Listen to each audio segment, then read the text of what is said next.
Hi friends. இந்த கறி leaf இருக்கு இல்லையா, இந்த கறி லீஃப் வந்து நம்ம வீட்டு வாசலில் எதிர்க்க வைக்கக்கூடாது, சைடில் வைக்கலாம். இந்த கறி லீஃப் வந்து மகாலட்சுமிக்கு பிடிக்காது. ஆனால் இது குட் மெடிசன். இது வந்து நமக்கு நல்லா லோ ப்ரெஷர், ஹை ப்ரெஷர் பீப்புளுக்கு இதை வந்து கரெக்டாக ப்ரெஷரை கொண்டு வரும். அதனால் ஹை ப்ரெஷர் பீப்புள் இதை சாப்பிடலாம், லோ ப்ரெஷர் பீப்புள் இதை சாப்பிடக்கூடாது. அதே இல்லாமல் இது ஹேருக்கு ரொம்ப நல்லது.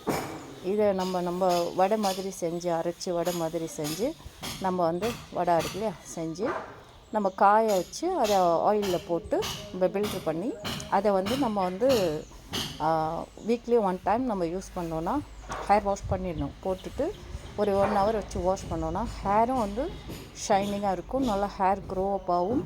அனதர் திங்ஸ், ஹேர் கொஞ்சம் ரெட்டிஷாக வரும், நல்லா இருக்கும்.